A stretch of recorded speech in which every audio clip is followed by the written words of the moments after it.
Okay, so this was a request of one of the viewers. They wanted to see if we could build 4 walls without having to essentially straighten them out every single time when starting a house. So what I did is I gathered 4 of these items. These are the Elsewhere platform wooden larges, and so that way I'll be able to show you 4 walls, and that will be the first part of the video. Okay, so I changed this from what it's usually default set on, which is radius. And we're going to change it to all items same as target. Now this, of course, don't do in a house that you have a lot of these in.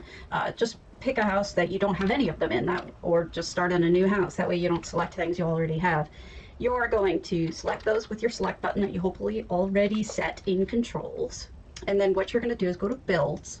You're going to hit reset just to make sure that all of your items that you already entered are empty. I'm not going to do that because I've already set it ahead of time. So what we have here is the pitch, the yaw, the roll, all of that kind of stuff can be kind of difficult to figure out. But if you're just making 4 walls, all you need to do is have your item count 4, length 1, width 1.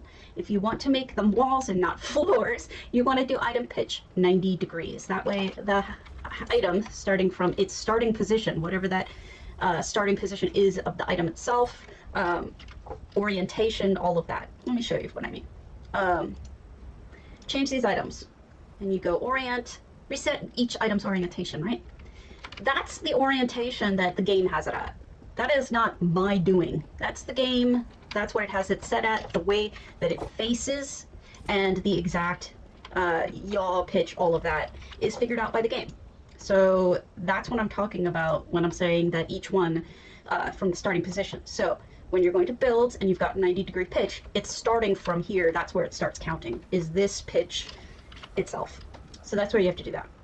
Item spacing. Now, generally, what the problem is there is you see this blue where it looks like it's kind of going past the item.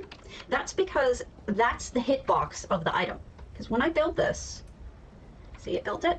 Look at those gaps. So like the item doesn't go all the way to the edge of the space that it quote unquote fills. So what I typically do is I'll reduce the item spacing. Make sure you go negative, of course. You might want to try -1, see how crazy that goes. And see, that should be enough. And of course, it's in the floor, so what you would do is you use your arrows or whatnot.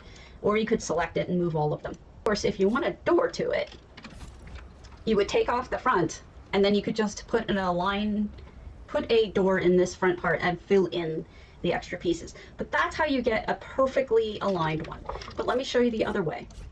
Okay, so let's say that you decided you want to do it your way. And so you select these 4 items, and you're like, I want this one here, and I want this one here, and I want this one here, but I'm not going to do it exact because this is what I want, blah, blah, blah, right? Well, how do you get these guys to line up, right? It's so much work. What I would do here is, continuing with the selections, I would select all items same as target, so let's deselect these. We'll have all 4 of them, right? Then you change this bit to single item. You deselect one of them. We're going to deselect this one, okay? The one right in front of us. And then what we're going to do is change these items, and you're going to level each item with target. What's the target? It's this. So now all of them are the same height. They're still in the place you put them. They're still kind of wonky looking, but they're in the same height as one another. Align each item with a certain axis. So for example, select an item. Now all of these items are aligned with that front item's axis. You see how screwy it gets? A lot of this is trial and error. So I don't necessarily want to do it this way. One of the ways that I like to do it, and this is perhaps the one I use all the time, and maybe it's not the most efficient. I could be doing rectangles if I was smart. So I would go to builds, hit reset, and then what I do, see it reset it for under me. Don't even pay attention to what it does when you reset. It doesn't matter. It's just getting the original, you see these, the dimensions? It's just getting that all set properly, and it zeroes out everything else. Sends this to the default, so don't sweat it. But the way that I tend to make walls, because how often are you using single units to make a single wall, is I will use, let's say, all 4 of these. Each are the height of 1, We're going to do item pitch 90 degrees, and then we're going to do item spacing -1, and then we're going to build it. And there we go. Here is a first wall. Let me show it to you.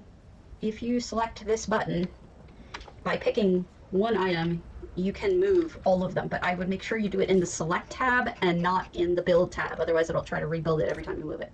But this is what we just made. And this is perfect, right? It's all aligned perfectly. This is the way I would recommend building floors, walls, whatever it is that you want exactly right, that isn't a single rectangle. Now, granted, you could do this entire build like over here with the rectangles. I find it's easier to work in chunks like this, so this is the way to do it. Use the shapes. If you don't want a square, you can mess with, you know, circles or cubes or cylinders or discs or domes or floors. You get the point.